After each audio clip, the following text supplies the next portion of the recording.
Il-President tal-Assoċjazzjoni tal-Konferenzi tal-Onkoloġija Abigail Kaminzuli qalet li kemm mill-esperjenza tagħha taħdem mal-pazjenti fiċ-ċentru tal-Onkoloġija Serent Nimamo u wkoll mill-esperjenza personali tagħha fejn kellha qraba li għaddhom il-marda tal-kanċer, l-istaff tas-Samok jagħmel minn kollox biex jagħti l-aħjar servizz lill-pazjenti tiegħu. Fl-okkażjoni tal-10 anniversarju mill-ftuħ tas-Samok ġiet organizzata konferenza li għaliha attendhom ma' 300 professjonist u nies li jaħdmu fil-qasam tal-kanċer. Bilan li l-konferenza tħares lejn dawn l-10 snin u wkoll it-triq il-qudiem. Aħna inaqadna 15-il ruħ bħala tim ġewwa Serent Nimamo, krejajna din l-assoċjazzjoni li permezz tagħha nkunu nistgħu nagħmlu konferenzi bħalma qed nagħmlu llum.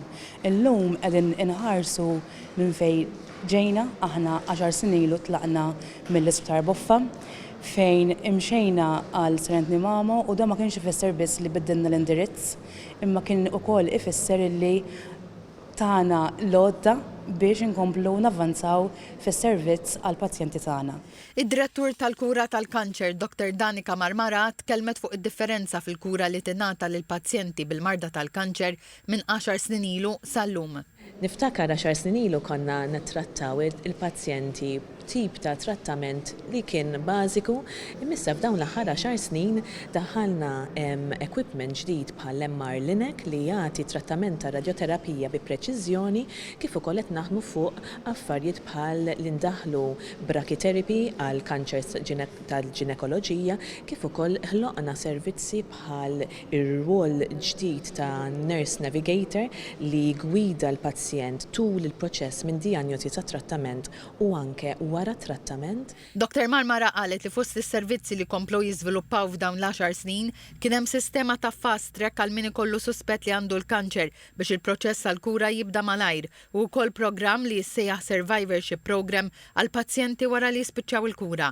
Danika Marmara qalet ukoll li s-servizzi tas-Samok qed jaħdmu biex il-pazjent jingħata kura anke f'daru.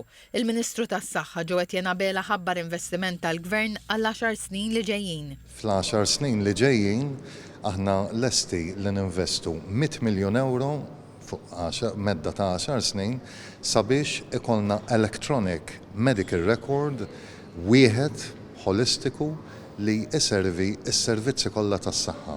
Dawn huma ir-records li llum huma għadhom fil-forma tal-karta, aħna rridu nġibuhom diġitali online mal-linja tal-Gvern li immorru diġitali. Il-Ministru Abela qal li dan se jgarantixxi l-kontinwità fil-kura biex kull pazjent u professjonist li jsegwih ikun jaf x'ġara mill-pazjent, il-pjani ta' kura u l-mediċini li jieħu.